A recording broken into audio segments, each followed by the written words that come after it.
एक हमला हुआ है ग्वादर पोर्ट के करीब, जिसपे आपको पता है चाइना ने बड़ी इन्वेस्टमेंट की हुई है, अरबों डॉलर की इन्वेस्टमेंट है। 2 हमारे फौजी शहीद हो गए हैं, 8 दहशतगर्द मारे गए हैं। ग्वादर में धमाका और फायरिंग की आवाजें, जीपीए कम्प्लेक्स के अंदर शदीद फायरिंग का सिलसिला भी जारी है। ऐसी खबरें सामने आ रही हैं।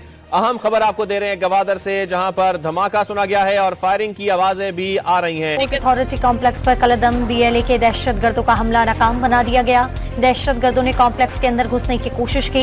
सिक्योरिटी फोर्सेस की बरवक्त कार्रवाई में तमाम 8 हमलावर मारे गए। सरहद पार से दहशतगर्दी अब बर्दाश्त नहीं की जाएगी। पाकिस्तान में अमनो अमान के हालात दिन ब दिन खराब होते नजर आ रहे हैं, खासतौर पे बलोचिस्तान की साइड पे। अभी खबर यह है कि ग्वादर में अटैक किया गया है, जिसकी जिम्मेदारी बीएलए ने एक्सेप्ट की है। इंटरनेशनल मीडिया के मुताबिक पाकिस्तान पब्लिक से बात करेंगे कि आखिर क्या वजह है कि सी पैक के ऊपर काम होता हुआ बलोचिस्तान के लोग उससे नाराज नजर आते हैं। क्या रीजन है कि कभी हम अफगानिस्तान के साथ लड़ते नजर आते हैं, कभी बलोचिस्तान में। इंडिया का बड़ा रोल है, क्योंकि इंडिया के अंदर से भी वहां से बलोच रेडियो स्टेशन चल रहे हैं, इंटरनेट रेडियो से पॉडकास्ट सिस्टम चल रही है, और वहां से देखे टेररिस्ट को फंडिंग तो असल में इंडिया से आ रही है। ये टेररिस्ट अफगानिस्तान में तालिबान के मेहमान हैं। इनको वहां असला मिलता है, बेहतरीन असला फराहम किया गया है।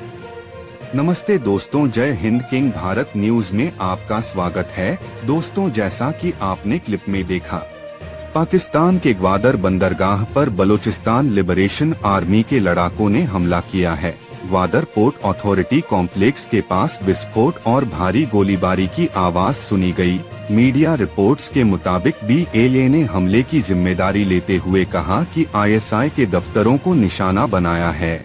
चीन पाकिस्तान आर्थिक गलियारे सीपीईसी के तहत बनाए जा रहे ग्वादर बंदरगाह पर हमला हुआ है। बुधवार को Gwadar port authority GPA complex के पास विस्फोट और भारी गोलीबारी की आवाज सुनी गई है।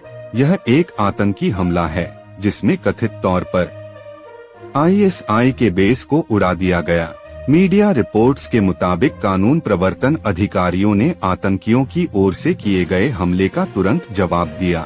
सुरक्षा कर्मियों की जवाबी गोलीबारी में 2 हमलावर मारे गए। बलूचिस्तान लिबरेशन आर्मी ने हमले की जिम्मेदारी ली है। जीपीए में पाकिस्तान के महत्वपूर्ण सरकारी ऑफिस हैं। बलूचिस्तान में दशकों से अलगाववादी विद्रोह चल रहा है। इसके बावजूद चीन ने खनिज समृद्ध बलूचिस्तान में सीपीईसी के तहत भारी निवेश किया है। इसी में ग्वादर का विकास भी शामिल है। यही कारण है कि चीन के ठिकानों पर पहले भी कई बार आतंकी हमले होते रहे हैं। अगस्त में आतंकियों ने ग्वादर में चीनी श्रमिकों के काफिले पर हमला किया था। इस हमले की जिम्मेदारी बलूचिस्तान लिबरेशन आर्मी ने ली थी। हमलों के बाद पाकिस्तान में चीनी नागरिकों की सुरक्षा बढ़ाई जाती रही है। दोस्तों, वीडियो को आगे बढ़ाने से पहले एक छोटी सी रिक्वेस्ट, प्लीज हमारे चैनल को लाइक करें, सब्सक्राइब करें और शेयर करें। तो आइए वीडियो को आगे बढ़ाते हैं। टेररिस्ट अफगानिस्तान में तालिबान के मेहमान हैं।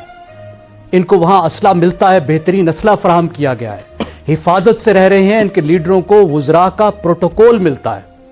इनकी वहां तश्कीलें होती हैं, ट्रेनिंग होती हैं और आते हैं। और सबसे बड़ी खतरनाक बात है कि अब ये अकेले नहीं आ रहे, अब ये तालिबान भी इनके साथ आ रहे हैं। बार बार तालिबान इन हमला आवरों में शामिल है। अफगान तालिबान की मैं बात कर रहा हूं। दोनों साइड से हमारे लिए मुश्किल है। भाई, आप इसके ऊपर क्या कहना चाहेंगे? आपका क्या पॉइंट ऑफ व्यू है? क्या वजह है कि बलूचिस्तान के लोग नाराज नजर आते हैं? कभी सी पैक पे, कभी ग्वादर पे अटैक होते नजर आते हैं। क्या वजह है?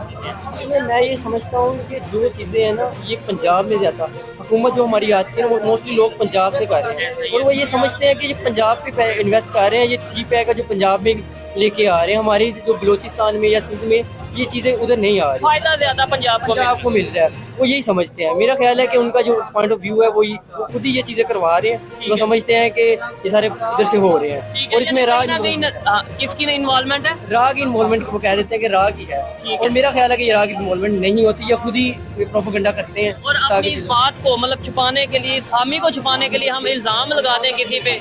आज ग्वादर पोर्ट की कॉलोनी के अंदर उन्होंने फिर हमला किया, 2 अफसरान को वहां पे शहीद किया। ज्यादती है। मजीद ब्रिगेड है जिसने हमला किया, जिसने हमले की जिम्मेदारी कबूल की है। मजीद ब्रिगेड कौन है? ये जुल्फकार अली भुट्टो के ऊपर उनके अपना गार्ड था मजीद, उसका नाम था, उसने हमला किया था। बलोची था, उसके नाम पर उन्होंने मजीद ब्रिगेड बनाया, उसने इसकी हमले की जिम्मेदारी कबूल कर रही है। लेकिन आज मैं मिन्नत करूंगा पाकिस्तानी इदारों से, अनफ इज अनफ। जिस तरह आपने अफगानिस्तान के अगले दिन आपने अंदर जाके घुस के उसका जवाब दिया है, प्लीज उसी तरह इसको हैंडल करें।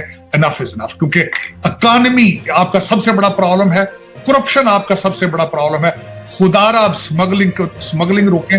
एक तो सबसे बड़ी बात चीमा साहब, जो मैं आपके दादोशुमार देख रहा था, सबसे ज्यादा हमले आपके सूबा सरहद केपी के और सूबा बलोचिस्तान में हुए। क्यों हुए हैं? क्योंकि दोनों के बॉर्डर अफगानिस्तान के साथ और अफगानिस्तान की दहशतगर्दी के साथ आपकी स्मगलिंग इन्वॉल्व है। जब स्मगलिंग करते हैं दहशतगर्दों पे आप हाथ हौला रखते हैं। खुदारा इन चीजों को रोके।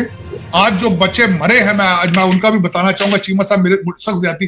35 साल का जो बहार खान है डेरा गाजी खां का, और 28 साल का इमरान अली है, दोनों किसी मां के बच्चे हैं, जवान हैं, उनके छोटे छोटे बच्चे होंगे। तरस करें इनके लोगों के ऊपर। अब इन लोगों को करार वाकई सजा दें, इनके घरों में घुस के मारे। उसकी वजह यह है कि रॉ की साजिश है, इसराइल की साजिश है, अमेरिका की साजिश है। आपको लगता है कि इस टाइम पे जब अगर इंडिया की बात करें, वो ग्वादर के बिल्कुल सामने चाबहार पोर्ट बना रहा है ईरान के साथ मिलके, ठीक है, उसे जरूरत है कि ग्वादर को डिस्टर्ब करे या कोई बलोचिस्तान में इन्वॉल्वमेंट करे? उसे इवन इन्वॉल्वमेंट करने की भी जरूरत है जो इस टाइम हमारी सिचुएशन है?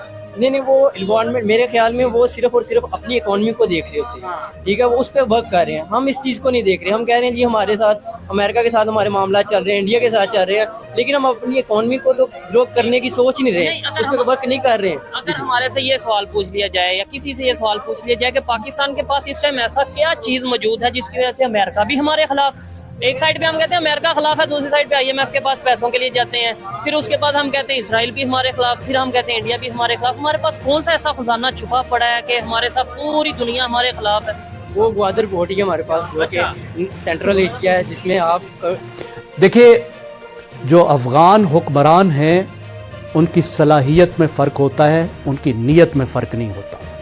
मैं अफगान रियासत की बात कर रहा हूँ। जो काम सरदार दाऊद, लिबरल नेशनलिस्ट सरदार दाऊद 1950 में कर रहा था, वही अमीरुल मोमिनीन मुल्ला हैबतुल्लाह 2024 में कर रहा है, और एक ही मकासद है। मकसद क्या है? और बिल्कुल वो नहीं छुपाते। हम अपने आप को जितना धोखा देना चाहें देते रहे, हम बड़े शौकीन हैं इस काम के। वो खुल्लम खुल्ला इस बात को कहते हैं कि फाटा को कंट्रोल करना है TTP के जरिए। मुज़ाकरात में भी यही मकसद है, दहशतगर्दी में भी यही मकसद है, और फिर फाटा को कंट्रोल करके पाकिस्तान को तोड़ना है। क्योंकि उनके इस वक्त के वुज़रा के मुताबिक आधे से ज्यादा अफगानिस्तान पाकिस्तान में है।